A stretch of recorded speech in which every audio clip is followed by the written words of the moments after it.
Olá, olá, boa noite. Boa noite. Estamos aqui para uma live, né, com a doutora Cleo Fernandes. Vamos falar, vou até tentar fixar aqui o tema da nossa live. Vamos ver se eu consigo. Não consigo. Só um minutinho. Deixa eu ver se eu consigo fixar. Não estou conseguindo, nunca consigo fixar. É uma pena, mas vamos lá. Então é isso, gente. Vamos esperar aqui a doutora Cleo chegar para conversar com a gente. Eu acho que ela já está chegando aqui. Deixa eu permitir. Fazer a apresentação dela, né? E pedir para que ela também complemente aí, caso eu esqueça. Oi, tudo bem? Oi, Dei, Oi, tudo querida. bem? Tudo bem. Você está me ouvindo bem? Estou te ouvindo muito bem. Ai, que ótimo, que ótimo. Primeiramente, eu quero te agradecer você ter aceito aí o convite, né, para falar, você com sua generosidade, seu amor aí tão grande por falar do apego, né, falar aí das consequências, né, do abandono, da rejeição. Eu sou imensamente grata, você é uma fofa. Obrigada, viu, Cléo? Obrigada, Deice. É uma honra estar aqui. É uma honra. Obrigada. Eu vou falar um pouco sobre você para as pessoas te apresentar, né? Então a Cléo é professora aposentada, né, do primário. Ela é bióloga, doutora em ciências da motricidade. E aí, se você quiser fazer mais algum complemento, fique à vontade, viu? Tá. Hoje você é docente de um mestrado também, né? E leciona a teoria do apego de Bowlby na escola Lia Bertual, né? Onde a gente também estuda. Legal, se você quiser fazer Exato. algo complementar, fique à vontade, Cléo. Tá bem. Onde eu te conheci, né? Onde eu te conheci. Você, como aluna, eu fui da primeira turma online da professora Lia Virtual, que é a única escola autorizada por Franz Ruppert para dar a formação do IOPT, que a gente vai falar dele, né? E Sim. você, eu acho que na segunda ou terceira turma, eu tive o Não, prazer de ser não, nós professora duas somos da primeira turma. da primeira turma, É, exato! Depois que eu somos. vim trabalhar o povo. Sim, Nós sim, somos da sim. primeira Tá turma, porque ia ser certo. presencial, aí veio a pandemia e aí a gente foi para o online, lembra? Isso, lembro. E depois é que depois você fez o Bolbe. Você fez depois, Sim. já como aluna formada, mas fez um aprimoramento, né? É, Isso. eu assisti as Tá. tuas aulas, assisti as da Lia, né, e depois a tua também falando de Bob, mas aí, só para Sim. complementar, como sempre, maravilhosa, né, dando as aulas. A gente tem uns amigos aqui, olha, várias pessoas, a Cândia, o Paulo, a Regiane, tem algumas pessoas que estão aqui nos acompanhando, sejam todos Ai, que bacana. bem-vindos, os nossos Bacana. colegas, Beijo, né? Andy. Sim, que legal. Então, se você quiser fazer Então, algum complemento, fique à vontade. eu quero complementar que eu tenho um pós-doutoramento em conhecimento especializado do professor, que é a área que eu atuo hoje, que é a formação de professores, né? Esse mestrado é a formação de professores, e sou avó É de lindo. três fofinhos, né? Eu tenho um Ah. neto de 5 anos, e uma de 8 e uma de 12. Então, esse é o complemento. Isso, e é essencial até você falar isso, justamente porque a gente sabe bem, né, como funcionam as famílias, você já tem netos, eu tenho filhos, então a gente sabe bem como funciona tudo isso e como é que se dão os traumas. Então, assim, além de ter o conhecimento teórico, temos na prática, né? Na prática da nossa história também, né, Deise? Sim, sim, A gente tem muitas. olhado com muita seriedade e amor para as nossas dores, né, para os nossos traumas. Hoje a gente teve uma experiência, inclusive, muito importante, e você estava lá.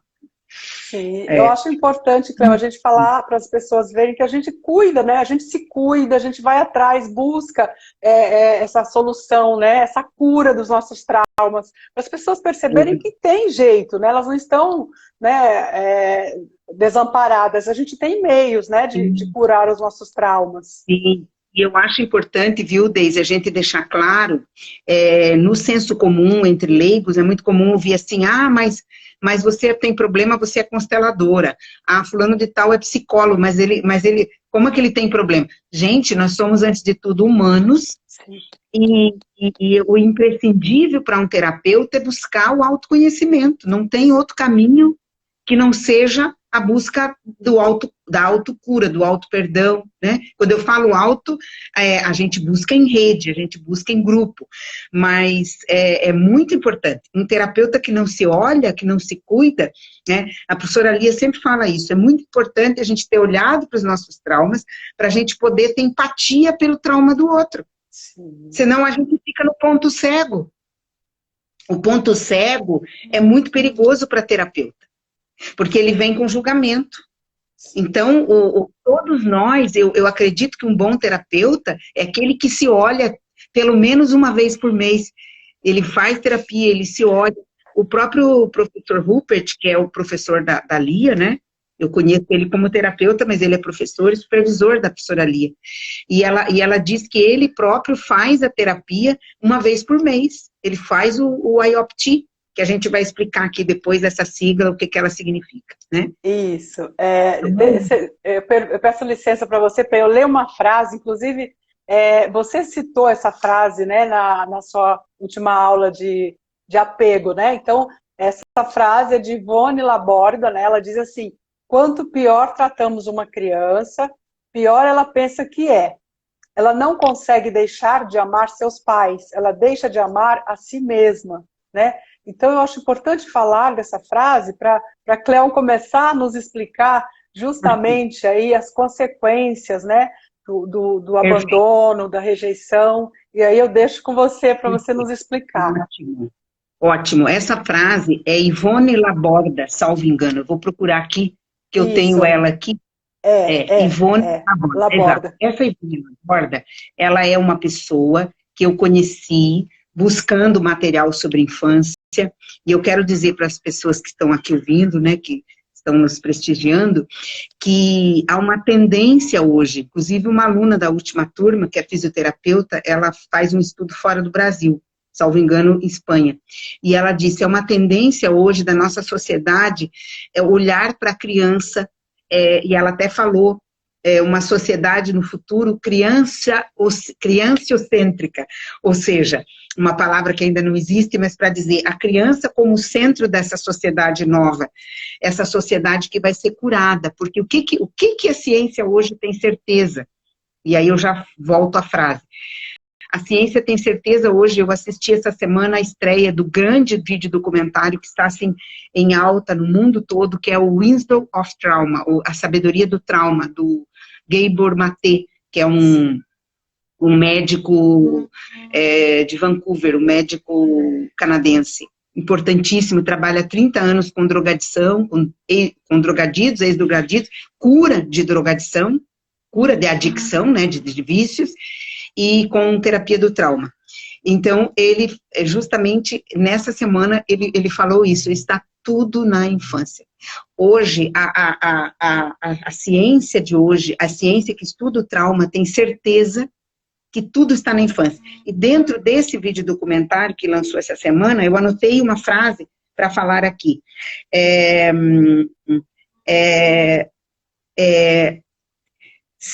64% dos homens e mulheres presos, eles fizeram uma macro pesquisa mundial, tiveram 6 ou mais episódios de adversidades graves na infância.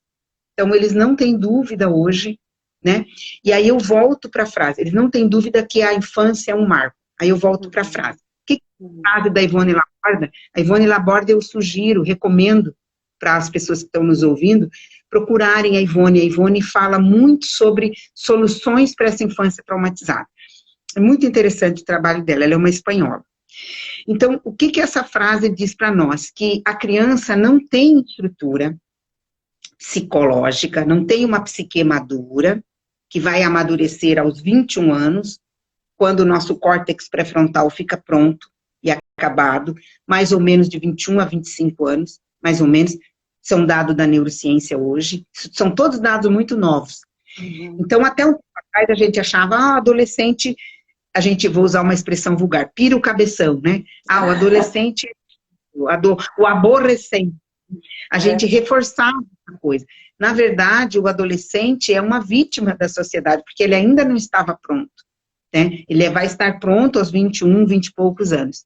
Então, com essa psique inacabada, imagine isso quanto mais cedo, no intraútero, primeira infância, primeiro 1 ano e 8 meses de vida, os primeiros anos ali.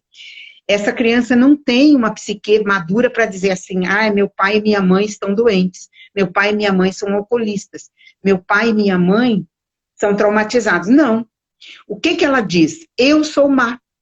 Ela não tem a psique madura para dizer, meus pais estão errados. Impossível. Então, essa criança introjeta que ela é má. Se ela tem um pai e uma mãe que beliscam, que maltratam, e aí digo mais, às vezes é o pai e uma mãe que não estão emocionalmente disponíveis. Eles não beliscam, eles não maltratam, eles não abandonaram. Então, o trauma não é só aquele trauma pesado que a gente vê, abandonou, a mãe não dava comida, a mãe largou na lata de lixo. Não, nós estamos falando de traumas crônicos do dia a dia, de uma mãe que usa remédio, de uma mãe narcisista, de uma mãe egocentrada, e nós estamos falando de uma mãe que também teve problema. Nós aqui não estamos julgando esta mulher. Esta mulher também é traumatizada. Mas, no caso, nós estamos olhando para a criança. Esta mãe teve problema, mas só que a criança é vítima, né? Inclusive, então, quando você fala... desculpa te interromper. Quando você fala do trauma, Cleo, quando você fala do trauma, inclusive, Franz Rupert fala que a gente herda os traumas, né, dos pais, quando não adota, né? Então, além dos nossos, a gente herda dos nossos pais e adota traumas. Então, puxado, né? Exatamente.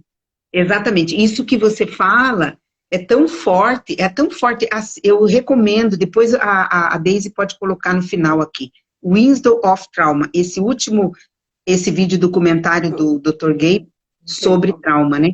É tão forte, eles falam que as mazelas da sociedade, os problemas dos grandes governantes, eu aqui não vou citar nomes, mas todos sabem de quem que eu estou falando, né? Os grandes governantes hoje, que parece que são meninos traumatizados e que estão aí, né? Não é só no Brasil, isso, Estados Unidos teve recentemente uma experiência e há outros tantos aí. Tudo que nós estamos vivendo nessa sociedade atual, e aqui está um livro do Franz Rupert, Quem Sou Eu nessa sociedade traumatizada? Todas essas pessoas são pessoas traumatizadas na infância. Se você for buscar o histórico, né? Se a gente for buscar o histórico de Hitler, Hitler foi traumatizado. E gravemente traumatizado na infância. Então, a gente tem visto isso. Então, hoje se tem certeza da fragilidade da infância e que nós temos que olhar para essas crianças e parar de achar que só trauma sexual é trauma. A gente magnificou os traumas sexuais, embora eles são terríveis mesmo, mas há outros traumas, as doses homeopáticas de traumas no dia a dia, os traumas crônicos, aquela criança que não é olhada, aquela criança que é humilhada, aquela criança que o pai e a mãe criam no machismo, o menino que não pode chorar, porque senão ele é marica, a menina que tem que sentar assim, assado, que tem que ser bonita, ou que tem que ser isso, ou que não pode ser gordinha, ou que não sei quantos. Tudo isso são pequenos traumas que no fim são grandes traumas. Inclusive, o Gabor, ele fala também dessa questão do trauma, quando a gente se sente... O trauma ocorre quando você se sente completamente sozinho, né?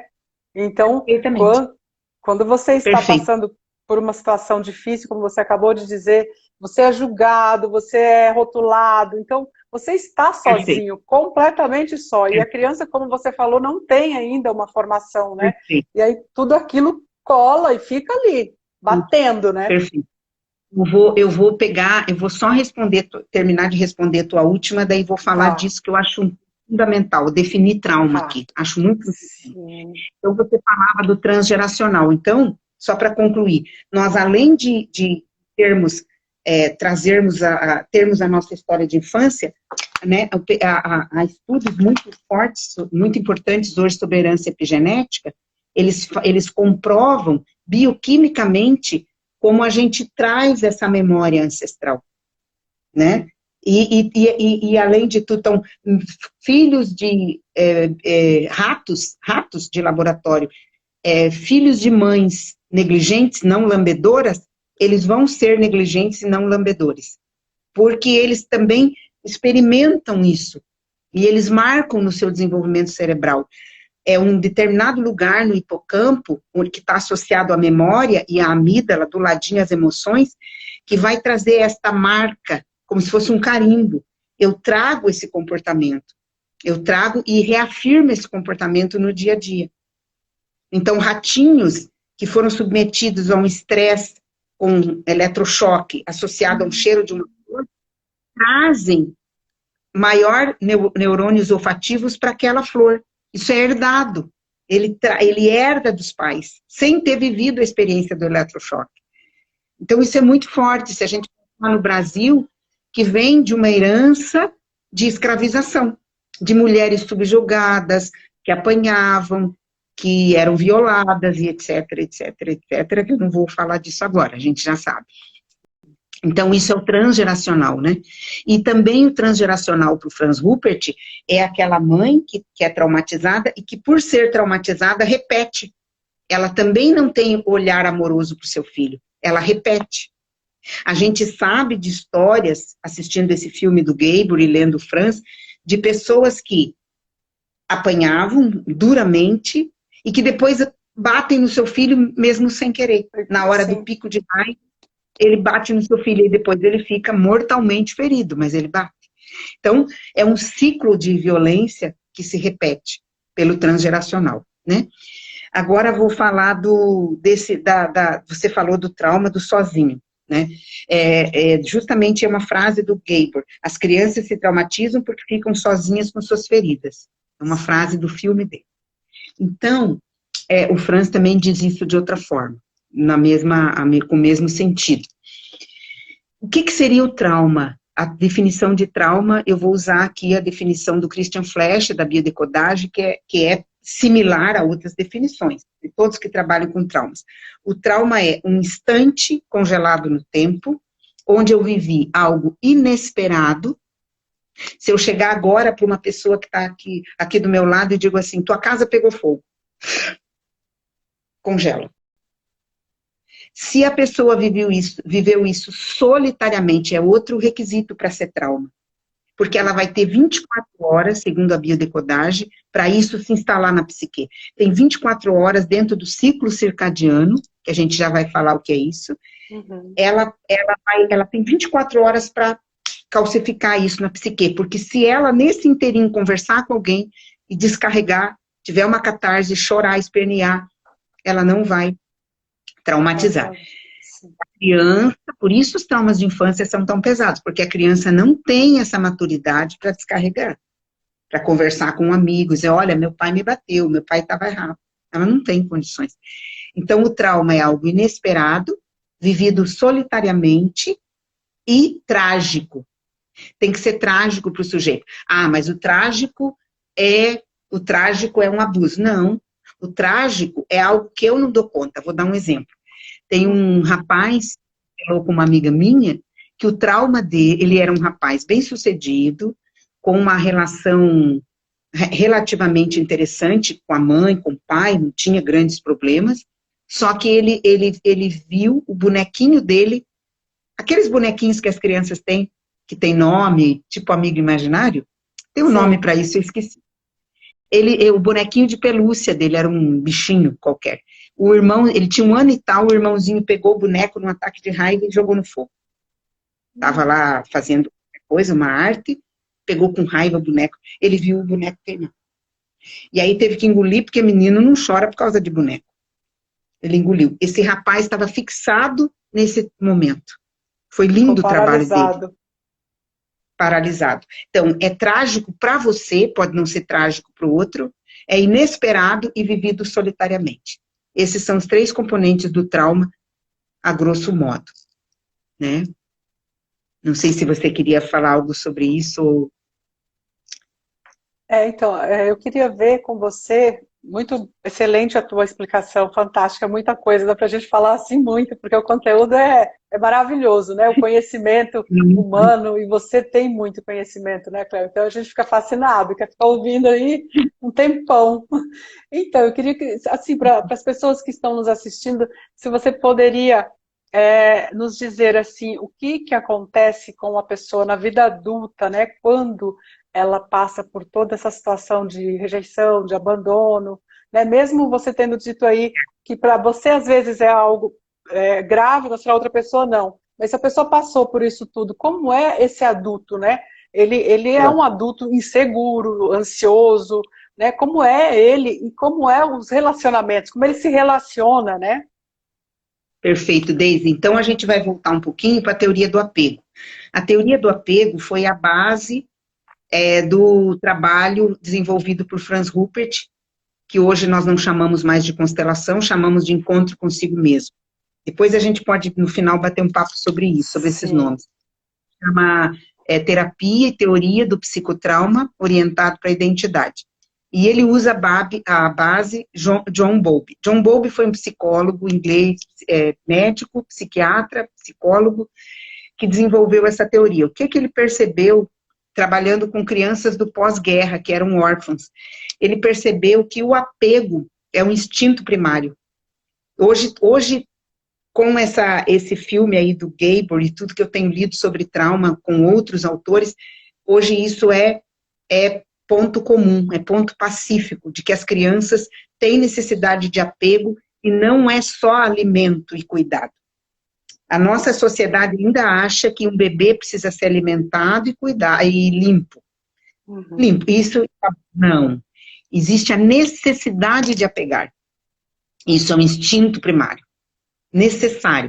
Então, e isso ela desenvolve de até o pré-apego, de 0 a 6 semanas, segundo John Bowlby, até mais ou menos 2 anos, 1 ano e meio a 2 anos, ela desenvolve a base. O que é isso? Ela vai desenvolver, imagina que é a base de um prédio. É a base do prédio, o alicerce, a fundação, a preparação do terreno, né? Se esse adulto teve pais negligentes, violentos, quanto mais grave foi a infância, de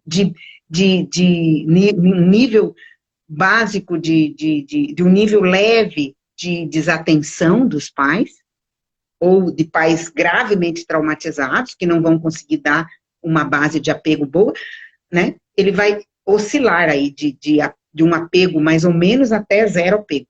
Então, esta pessoa vai ser um adulto com níveis muito, muito profundos de trauma de apego. Então, vai ser ou alguém desapegado ao extremo, que é aquele pai e aquela mãe ausentes, emocionalmente indisponíveis, ou ele vai ser controlador, que é o nível máximo, segundo a teoria de Bowlby. Nós vamos desenvolver com apegos seguros, que é normal, porque todos precisamos de apego. Todos, nós somos humanos, somos malucos. Isso é ponto pacífico. Todos precisamos do outro. Então, até um apego seguro. O que é um apego seguro? É alguém que consegue ter uma vida independente e ter uma vida com alguém, mas que não joga toda a sua carência no outro. Se eu tiver com alguém, tá ótimo. Se eu não tiver com alguém, tudo bem. Eu vivo sozinho, eu gosto de mim, eu vivo minha solitude, eu vou no cinema sozinho, eu faço um jantar bacana para mim. Mas eu gosto de pessoas, eu não evito pessoas. Esse é o apego seguro. Aí vai ter o adulto com apego evitativo. É aquele adulto que evita. Ah, não, eu estou muito bem sozinho. Mas é porque ele tem medo de se relacionar. É o famoso solteirão, a solteirona por opção, né? Tem o apego, a pessoa com apego ambivalente. Aquela pessoa difícil. Ora ela acha que o companheiro não gosta dela, é o chicletão famoso, né? Ela é insegura, ela é ambivalente, é um apego que hora quer, que hora não quer. E, por fim, o último, que é ou é o controlador, ou é o apego desorganizado total, ou é controlador, ou é desapegado. E aí tem vários níveis que a gente não vai entrar aqui, mas eu acho que muitas pessoas estão aí, vou colocar uma expressão vulgar, vestindo a carapuça, né? Porque Às vezes a gente é extremamente controlador, né? Ou desapegado, então isso é um problema de apego, A né? gente Então está em esse um abuso desses, né? A gente está em um tem um, desses aí. Em um desses a gente está. Ninguém aqui está isento, né? ninguém escapa. Foi Ninguém feito escapa. uma, e o apego seguro é bom, foi feita uma pesquisa com, sei, eu vou chutar aqui, 2.000, 3.000, 4.000 pessoas, né, num grande jornal americano, foi feito, essa teoria de Bowlby, para ter uma ideia, é uma das teorias mais importantes hoje do século XX, até final do século XX, agora no XXI, mas final do século XX foi uma teoria importantíssima, que ela, foi feito vários reestudos, e uma das discípulas do Bowlby é viva ainda, a professora Mary Mann, da Universidade de Berkeley. Então, tem muitas macro pesquisas a partir do trabalho dela, e ela que trouxe esse quarto apego, o quarto tipo de apego, que é esse apego desorganizado, que ou é controlador ou desapegado. E, então, essa macro pesquisa mostrou que 20% de nós somos apego seguro, 20% da humanidade só. Muito O pouco. resto, ou é muito pouco, ou é ambivalente, ou é ambivalente, ou é evitativo, ou é desorganizado. E, normalmente, o maior número, e isso é bom, está entre o evitante e o ambivalente, e aí eles procuram um ao outro. E o Franz também traz no livro dele, ele traz isso. A gente busca o complemento, né?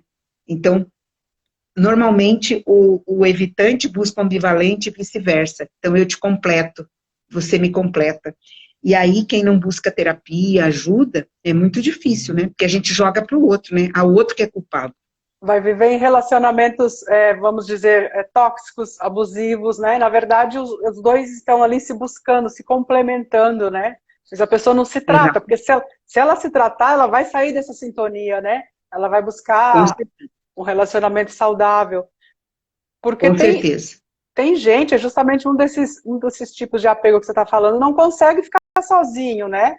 Está E, sempre buscando relacionamentos, e aí fala que tem o dedo podre, porque só consegue relacionamentos, é só encrenca, é só curva de rio, né?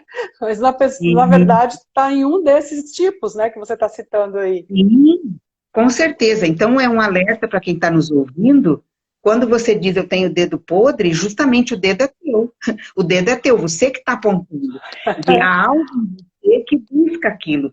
E o Franz traz muito lindo a dinâmica vítima-perpetrador. Nesse livro, ele tem uma parte que ele fala da dinâmica vítima-perpetrador. Então, nós não somos isentos, a gente oscila muito entre vítima e perpetrador, vítima e abusador. A gente fica muito nesse jogo de completar um ao outro. Então, quem fala, eu tenho dedo podre, não é o outro que é podre, você também, o dedo é seu, né? Quer dizer, há um componente seu buscando essa pessoa.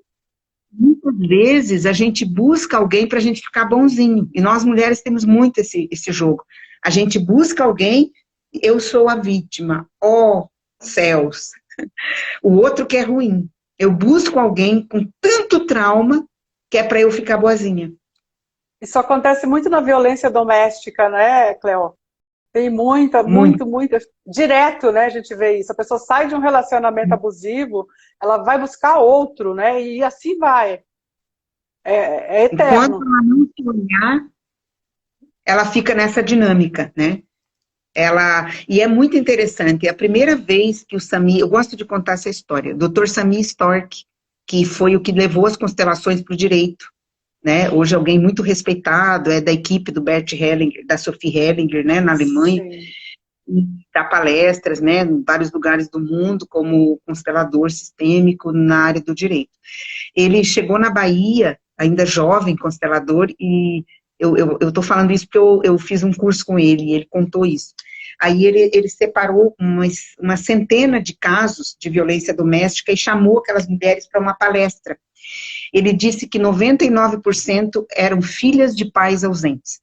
Ou era pai, era uma região periférica, muito pobre da Bahia, ou eram pais desconhecidos, que algumas nem tinham o nome do pai no registro, ou eram pais que abandonavam, ou eram pais que estavam presos, ou eram pais, enfim, toda a gama de abandono e tragédia, vamos dizer assim, né? Pais presidiários, pais que batiam na mãe, pais violentos e tal, pais que tinham abandonado e tal.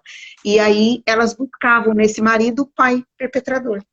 Aí ele escreveu um artigo sobre isso e, segundo ele, foi rechaçado pelo direito. As pessoas entenderam assim, isso nos anos 90, entenderam assim, ah, então a mulher, além de tudo, apanha, ainda é culpada. Ainda é culpada. Aí ele quer explicar que esse culpada era aspas, né? Não é culpada, mas ela se completa porque ela não teve esse pai. Então ela busca essa figura. E é o único pai que ela conhece, é esse pai perpetrador. É muito louco esse jogo.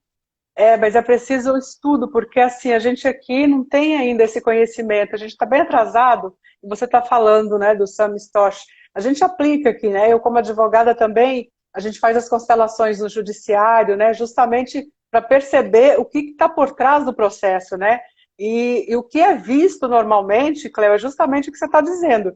Muitas vezes a pessoa ingressa com uma ação de alienação parental, ou de guarda, e aí a mãe muitas vezes quer, já aconteceu muito isso, de veio processo, a mãe quer separar, quer distanciar o pai, né? Mas aí quando a gente vê na constelação, essa mãe sofreu abuso. Ela sofreu abuso, então na constelação ela vê isso, e aí ela consegue perceber que aquela ameaça não existe. É ela que está se ressentindo pelo que ela passou, entendeu? E aí ela começa... Ela fica assustada quando ela vê na constelação, mas como assim, né? Como é que souberam disso, né? A constelação mostrou, e aí o juiz não se baseia na constelação, mas ela modifica ali o posicionamento dela, né? Em uma conciliação, modifica, e aí você consegue com isso trazer aí um pouco de paz para essa família, né?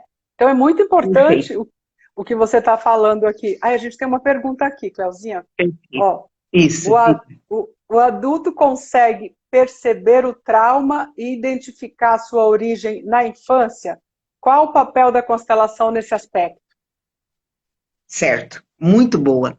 Então, a constelação e outras técnicas, e aqui a gente fala do IOPT como um desmembramento da constelação, eu diria, aspas, é uma constelação do trauma, embora o Franz não use mais o nome constelação, mas ele usa o campo morfogenético, né, esse campo que a gente acessa as informações da pessoa, então, e outras terapias, mas eu diria que essas duas são muito pontuais, muito eficientes. O adulto é o que a Deise acabou de falar, essa pergunta calhou muito bem. A Deise acabou de dizer, o que muda? A pessoa olha um filme da sua vida. Ela está aqui, protegida, lembra que nós falamos que o trauma é vivido solitariamente. Ela olha o seu trauma agora protegida, como num grupo de pessoas que ela acredita, com um terapeuta empático, que faz toda a diferença, com a psique protegida, ela olha aquele filme e ela identifica, é por isso que eu tenho essa reação, é porque eu apanhava na infância, é porque eu fui abusado. Então, quem foi abusado tem medo de relações íntimas. Quem foi abusado tem medo do outro. Quem foi abusado tem medo, enfim. Então, ela olha, a partir dessas terapias novas, ela olha, identifica a origem do trauma, e esse identificar, eu costumo usar essa metáfora. Imagina o trauma como um congelamento. Eu digo que é a caixinha preta do avião, tá fechadinha. Quando eu abro, lambo a ferida, olho aquilo e eu diminuo a carga emocional. É muito interessante. A Deise sabe do que eu estou falando, ela pode até completar. E a gente vive isso, é uma coisa... a gente até faz isso na hora. A gente libera uma energia fechada, sei lá onde é que estava aquela energia. Ela libera, e aí sim. Então, a constelação tem esse papel. A constelação, o IOPT, outras técnicas, tem esse papel de liberar essa carga emocional. Umas com mais eficiência, menos eficiência, mais rapidamente ou menos, vai depender também da pessoa, né? E tudo isso. Então, o papel das terapias é abrir essa caixinha preta, abrir o trauma e olhar. Eu falo o preto aqui não é pejorativo, nem preconceituoso, é por causa da caixa do avião, que é uma caixa blindada. Então, é nesse sentido. Não sei se a gente quer completar. Não, a Carol colocou aqui, é libertador. Realmente, realmente é libertador, porque a gente, quando sofre trauma, você é como se congelasse, né? Naquela idade que você sofreu o trauma. Então, quando você olha, é que a gente não tem tempo aqui de explicar como funciona o campo morfogenético, né? Para as pessoas compreenderem como funciona a constelação. Mas quem faz a constelação realmente se libera de dores que estão ali guardadas e que te impede de ter vitalidade, né, de ter aí uma vida saudável.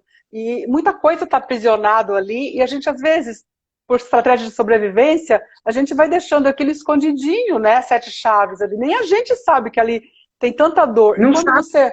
quando você se olha, é como a Cléo deu o exemplo, né? Você olha como se fosse um filme da sua vida. Aí você consegue achar em que ponto está aquela questão, né? Aquele propósito ali que a gente está indo Uhum. buscar para se liberar. Uhum. Eu vou usar um exemplo que é ficcional, mas que eu acho que mede muito a nossa sociedade traumatizada. O filme, já que estamos falando de filme, o filme do Coringa, do Joker, né? O filme do Isso. Coringa mostra quem foi o Coringa na infância e por que ele virou Coringa. Claro que é ficcional, mas diante das atrocidades que a gente vê hoje, é muito possível. O Coringa foi abandonado por uma mãe que ele não sabia, foi adotado por uma mulher alcoolista, drogadita, os namorados desta pessoa abusavam dele, e tem uma cena, assim, muito linda, muito terrível, quando ele vira, então, o Coringa, que é quando o Estado também abandona ele e tira os remédios. Aí ele pira. E a gente sabe que isso é ficcional, mas a gente sabe que os caras por trás de uma superprodução dessa estudam a psique humana. O Joker é muito bem feito. Não por acaso ganhou prêmios, quase ganhou o prêmio de melhor filme. Não ganhou porque era ficcional, né? Mas o ator ganhou, o Joaquim lá. Então, é isso. Então, essa ideia de filme, por que eu trouxe esse exemplo? Porque quando nós assistimos um filme, tem vários filmes que a gente assiste e a gente diz, por isso que ela é assim. Por isso. Então, fazer constelação, fazer a IOPT, é isso. A gente diz, por isso que eu ajo assim. Você vê o filme ali e você saca, porque você está fora da dor.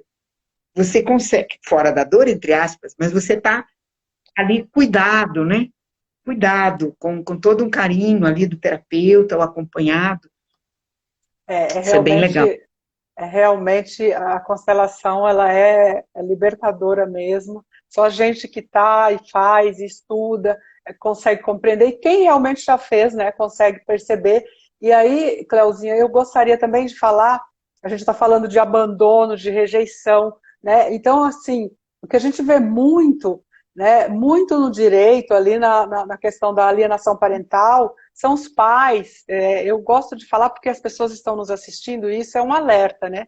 Os pais que praticam alienação parental, uma mãe ou um pai que não deixa a outra parte ver o filho, né? Então isso é um abandono, né? Isso é uma rejeição. Então o que essa mãe está fazendo? O que esse pai está fazendo? Então a relação dessas pessoas é independente da relação de parentalidade com o outro, né? Então quantas pessoas crescem traumatizadas pela falta do pai? Aí entra o vínculo, né? O vínculo afetivo rompido, né? Que você fala muito no apego, né? O vínculo afetivo rompido, inexistente, aí entra tudo isso e a pessoa cresce uma pessoa traumatizada pela ausência desse vínculo, pelo rompimento, né? Porque imagina, você nasceu ali com o pai, nasceu com o pai ou com a mãe, ali com os dois, de repente você nunca mais. Quantas pessoas vivem sem ver o pai ou sem ver a mãe, porque a outra parte não deixa. A gente vê muito isso o dia todo, né, nessa questão aqui do direito, a gente vê, e é assustador, porque os adultos não conseguem perceber o mal que eles estão fazendo. A gente sabe que a gente também é assim, né, em muitas questões, a gente não consegue notar que a gente está fazendo tanto mal para os nossos filhos, né? E aí vem pode complementar, por favor. Sem dúvida, Deise, é isso que você fala, a alienação parental é um mal da nossa época, porque no tempo das nossas avós e nossas mães, as mulheres não se emancipavam. As mulheres ficavam em casamentos horrorosos, apanhando às vezes, ou maridos ausentes, ou com N traições, e ficavam. A gente sabe, nossas avós, nossas mães, a minha geração começou a se separar. né? Da geração minha para diante, eu nasci em 64. E ainda assim, com aquele ser desquitada, né? Era uma coisa assim horrorosa. Né? Agora, hoje virou como trocar de roupa, né? Também a gente banalizou também, né? Agora, o que que ocorre? Então, as mulheres, não é que os casamentos eram felizes e longevos, não era. Os casamentos eram como eram porque a mulher não era emancipada. Só que agora, o que que acontece? Nós nos emancipamos como mulheres, mas não trabalhamos nossas dores. Nós não, ainda enquanto cultura, nós não temos a cultura da terapia. Então, o que que ocorre? Em geral, a alienação parental é feita pelas mulheres. Em geral, há exceções, né? Mas normalmente é a mãe que fica e fala mal do pai. Então, o que que ocorre com essa criança? Essa criança é metade pai e metade mãe, no DNA. Então, isso é tão forte. Metade meu é deste homem que a minha mãe odeia. Então, de algum modo, ela mata uma parte minha. Então, as mães não estão percebendo, mães e pais, claro, há pais também que fazem alienação parental, né? Eu conheço pais que tiraram a guarda da mãe, que proíbem de ver, que, enfim. Mas o que que ocorre quando nós fazemos isso? Isso é uma imaturidade nossa. Nós estamos... Normalmente, quem faz isso é porque tem uma mágoa tão grande do cônjuge que vai se vingar através do filho. Então, isso é uma doença tão grave na nossa sociedade, uma dor tão terrível, que está produzindo pessoas ainda mais traumatizadas do que nós fomos.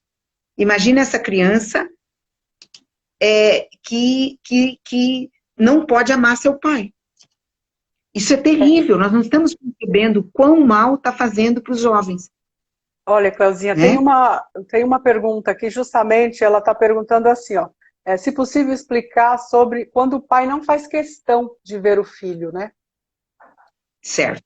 Então, é diferente, porque assim, concluindo aquele pensamento, o pai e a mãe nunca vão se separar, continuam pai e mãe do filho, quem se separa é o homem e a mulher.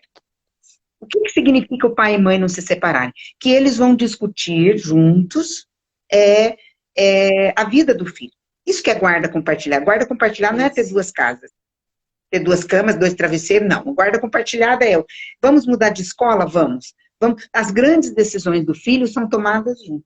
Isso é guarda compartilhada. Bom, então, quando o pai não quer ver o filho, a recomendação que a gente dá é a mãe dizer, teu pai te ama, mas teu pai tá doente, ou tá com, não sei se a palavra doença é adequada, mas teu pai tá muito triste, o pai não entendeu que a gente separou, mas o papai te ama.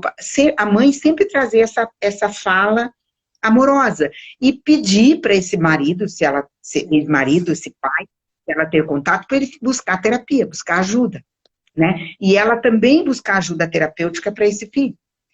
Então, é preciso olhar com amor, mas nunca dizer, tá vendo? Teu pai não quer você, é ele que não quer. Isso é fazer mal ao próprio filho, né? Porque a gente entende que os relacionamentos terminam, muitas vezes tem muita dor. Nossa, acho que uma das maiores dores aí, dizem que depois da morte, é um divórcio. O divórcio é muito sofrido. Então, a gente sabe disso, né? Quem já passou por isso sabe.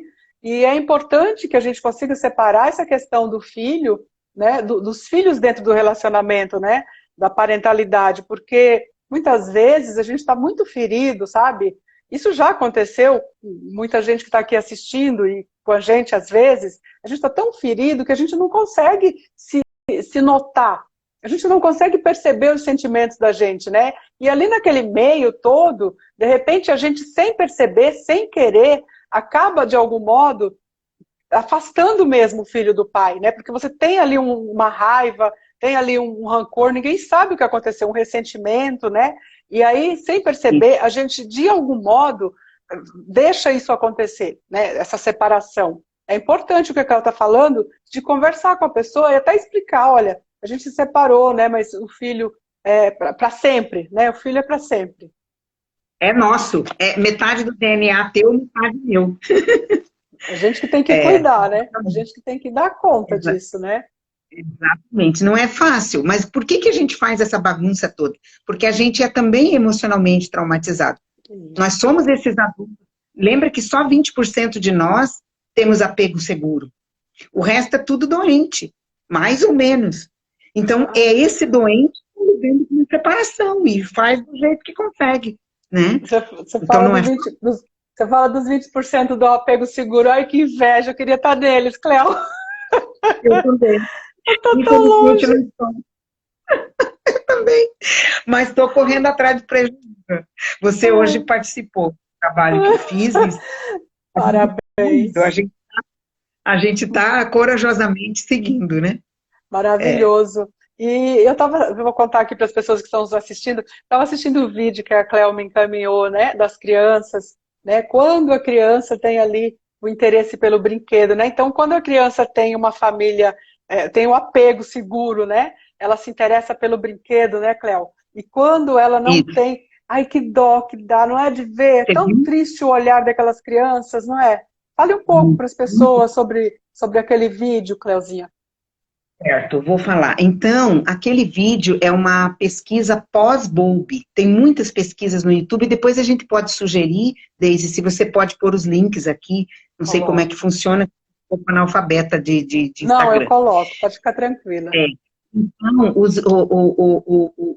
a primeira experiência baseada no Bowlby foi a Anne Ainsworth, uma discípula dele, que foi muito importante, inclusive, para o trabalho do Bowlby, ela que categorizou os 3 primeiros tipos de apego. Como é que ela fez? Ela fez o famoso teste de situação estranha. Ela filmou crianças cujos pais tinham um apego seguro, aquele pai e aquela mãe cuidadores, amorosos, que chamegam o bebê, que fazem fusquinha no bebê, que brincam, pais normais. Tem seus Sim, problemas, mas pais não traumatizados. Aí ela filmou como é que era, essas crianças tinham segurança para explorar o ambiente. Elas mexiam em brinquedos e tal. Daí, foi trabalhando crianças com pais traumatizados, crianças com pais ausentes, emocionalmente indisponíveis e tal, e foi vendo a diferença e fez essa classificação. Esse vídeo que a Daisy fala é um vídeo mais atual, que mostra crianças que eram abandonadas, crianças que eram de orfanatos, crianças. Fica nítido, ela não tem segurança para brincar, ela precisa do adulto, do olhar do adulto. É nítido no vídeo, é até dá uma dor na gente. tá. Então, a partir das pesquisas de Bowlby, várias outras pesquisas mostram crianças abandonadas, você vê no olhar, é um olhar de medo, né, Deise? É um olhar assustador, assim. É uma criança, ela não consegue É. brincar. Eles dão bloquinhos e elas não brincam. Esse é o ambiente de exploração. Então, a exploração é necessária, e isso vai dar um problema, inclusive cerebral, nessas crianças que não brincam, essas crianças que não exploram o ambiente. E nesse vídeo do Gabor, A Sabedoria do Trauma, que é essa que estreou essa semana, ele fala exatamente isso. Essas crianças vão ter problemas cerebrais. Elas vão E a- ter problemas de mielinização dos axônios, dos neurônios, elas vão ter problema no hipocampo. Tem São até questão crianças que, de autismo, não é, Cléo? sim, então, o autismo é bastante controversa a sua origem, mas há uma linha bem grande de estudos que falam desses traumas de apego já no intraútero.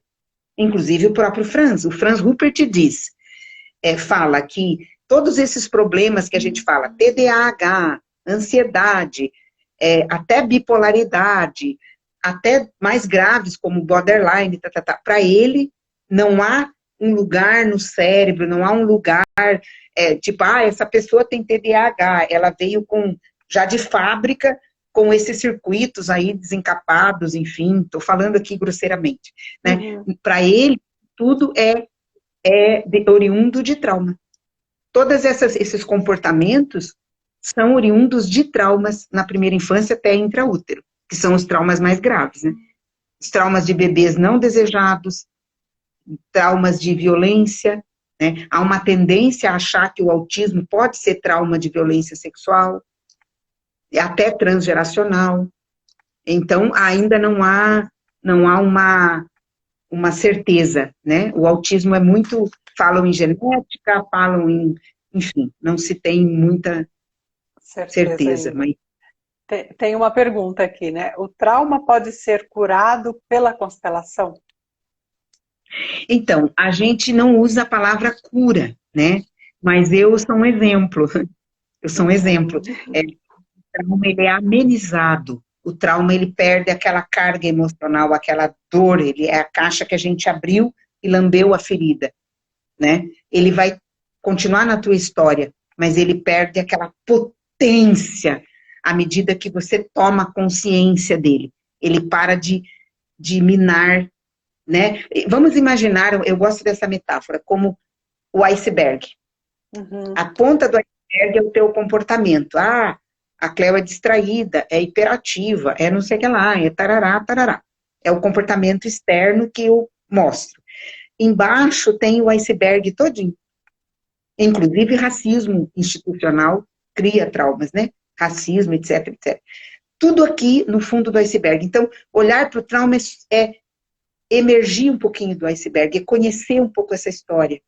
Então, eu passo a olhar a base do iceberg. Eu mergulho e olho lá. Então, eu posso erguer um pouquinho e dizer, puxa, então era aqui a origem. E isso suaviza. Eu não vou usar a palavra trauma, mas eu, Cléo, gosto de usar a palavra trauma. Desculpa, a Uhum. palavra cura. Cura, A palavra sim. cura. Mas as teorias que nos embasam, Daisy, não usam a palavra cura. Tem medo de trazer essa palavra muito levianamente. E a constelação cura. A constelação milagrosa. O IOPT é milagroso. Então, a gente evita. Mas eu digo cura. Porque se eu mudo o meu olhar... Então, na verdade, eu acho que é uma autocura, né? Não é que o outro te cura, não é a constelação que te cura, é por meio dela, né? Através dela. Então, você se cura, porque a gente se adoece e a gente se cura, né? Isso mesmo, isso mesmo. E nesse sentido, eu e a Deise pedimos licença aqui para os nossos mestres e nós usamos a palavra cura. Pronto. Mas a Pronto. gente não está muito né? Porque a gente tem esse cuidado, né? Esse rigor Sim, científico de não claro, negar o claro. que diz que cura, ali a Bertual diz que cura, ou a Sophie Hellinger diz que cura. Não. Mas nós tomamos a liberdade de dizer, se eu mudo o meu olhar, né? E a gente vê curas físicas mesmo. A gente vê curas físicas, inclusive de doenças, porque nessa visão, as doenças são resultado de dores emocionais. Para mim, hoje eu tenho claro, através da biodecodagem, que é outra área que eu estudo e associo com as constelações, com a IOPT, que é a origem emocional de todos os sintomas. Os sintomas como uma organização do corpo para dar conta daquela dor. O corpo se organiza e faz sintomas para dizer, olha, você precisa olhar para isso. Imagina um homem de 50 anos que é demitido do seu trabalho. Esse homem, ele pode desenvolver um problema de bexiga, que é conflito de território, pode desenvolver um câncer. 50 anos, ele era de um emprego estável, com um bom salário, e ele perde o emprego, no meio da pandemia. É muito difícil não somatizar. Essa pessoa Então, pode desenvolver uma doença. Então, os sintomas vêm como um alerta do corpo, dizendo, olha, você precisa olhar para isso.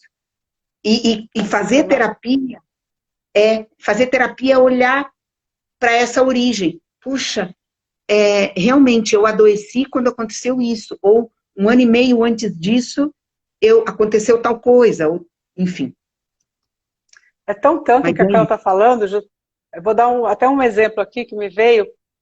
O que acontece, muita gente não consegue dizer não, né? Tem uma dificuldade muito grande de dizer não, né? Então, quantas pessoas adoecem o corpo e a mente, né? Elas se põem doente diante da vida para o outro ver que ela está doente e não pode continuar servindo, para não dizer não. Então, assim, vamos dar um exemplo aqui bem, bem rústico, né? A gente vem da infância, sofreu ali rejeição, abandono, que a gente passa a vida fazendo. para chamar a atenção, como se quisesse internamente chamar a atenção dos pais ou dos cuidadores, por ter sofrido esse abandono, essa rejeição. Aí na vida adulta, você quer agradar a todos, né? Você não consegue dizer não porque você quer agradar o mundo, com medo da rejeição. Então, está sempre dizendo sim, e dizendo sim para o outro e não para você mesmo. E com isso, você adoece muitas vezes, você traz para o seu corpo, se adoece, para a pessoa ver que você está doente e não te pedir mais nada, para você não precisar dizer não para ela. Olha em que nível a gente chega. Que nível a gente chega. Perfeitamente. E esse não dizer não é ser amado. Porque na infância eu aprendi, eu não posso ser eu porque eu não sou amado. Então eu visto uma outra personagem, sou a boazinha, a boa samaritana, e tarará para ser amado. E aí um dia o corpo diz, não aguento mais. Exato. Eu não aguento, eu não sou eu. Isso mesmo, é uma loucura.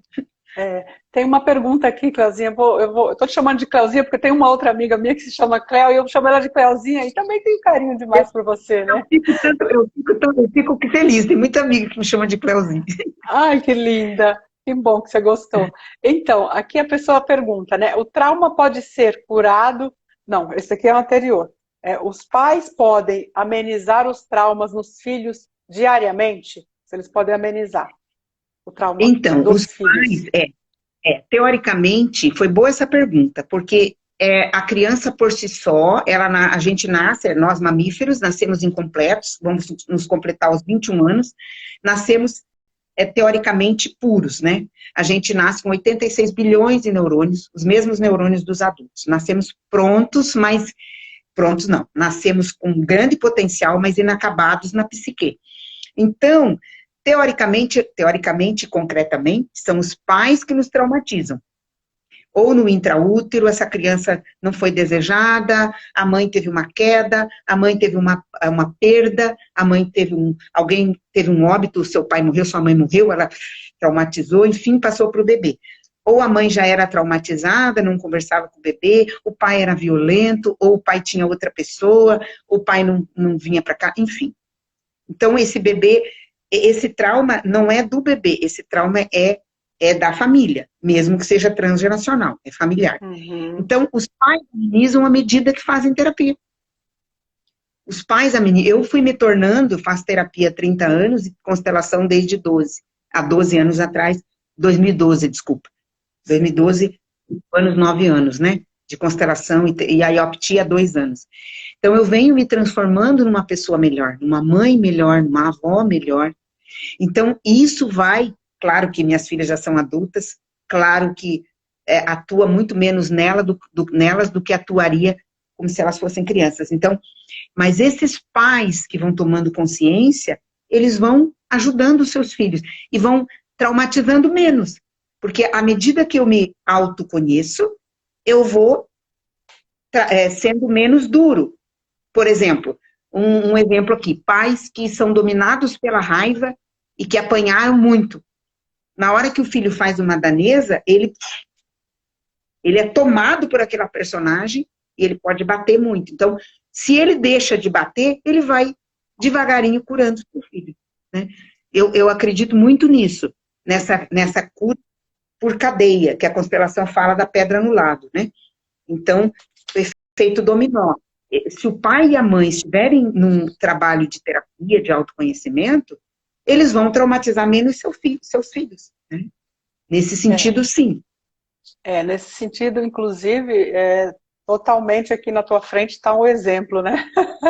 Eu tive minha filha muito cedo, então assim, eu traumatizei ela já herdou os meus traumas, eu traumatizei mais ainda porque eu era muito nova, então assim, com certeza, a partir do momento em que eu comecei a me trabalhar, né, essencialmente com as constelações, isso muda demais. A gente começa a olhar, fala, meu Deus, agora eu estou vendo por que eu sou assim, então eu não vou mais fazer isso com minha filha, porque eu sei que ela vai ficar como eu estava, né, e eu não quero isso para ela.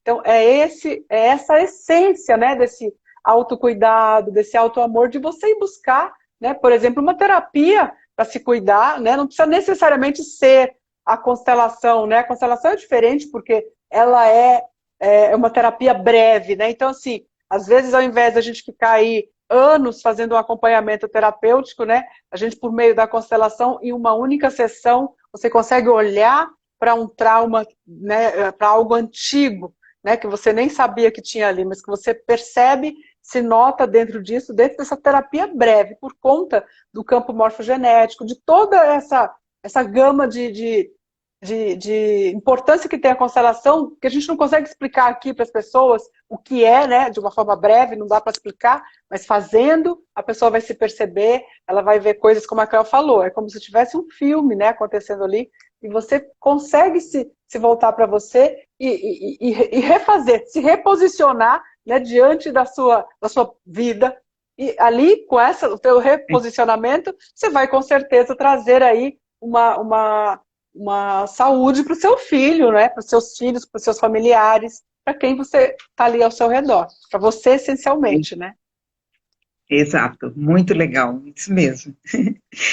Então, Deise, Desculpa. eu não sei se você tem tempo ainda, já tem 1 hora, não sei se o Instagram não fecha, não sei como é que é. Eu acho que ele vai dar mais um tempinho aqui, mas eu gostaria só de dar uma atenção aqui, Cleo, porque uma pessoa falou assim, né? Mas o pai pode querer atingir a mãe, não querendo ver o filho. Respondendo Sim. a essa pessoa para não deixar ela sem resposta, Sim. Pode, Sim. né? Mas aí... Então, né, Deise? Mas é normalmente a dinâmica que se faz. A nossa sociedade não olha para a criança, os pais se vingam. Eu vou voltar ao exemplo do Sami Stork. Foi muito lindo quando ele disse que ele separou essa centena de casos, centena, ele usou essa expressão, eram quase 100 casos, ou 110, 105, de violência doméstica na periferia, no sul da Bahia, né, com lares muito modestos, etc. Essas mulheres que tinham violência doméstica eram frutos de famílias sem pai, eram filhas sem pai. E ele falou que às vezes a briga com os maridos era assim, ó, a pensão era R$100, ele usou essa expressão, era R$100, isso, nós estamos falando de 2001, 10 A pensão era R$100. O marido dizia, eu posso pagar 80. A mulher dizia, eu quero 100. Ele dizia, não, vamos chegar no 90. Não, eu quero 80. Não. E às vezes não conseguiam chegar num denominador comum por causa de R$10. E ele disse, não era o R$10, era você me traiu, você não me amou. Não é o R$10.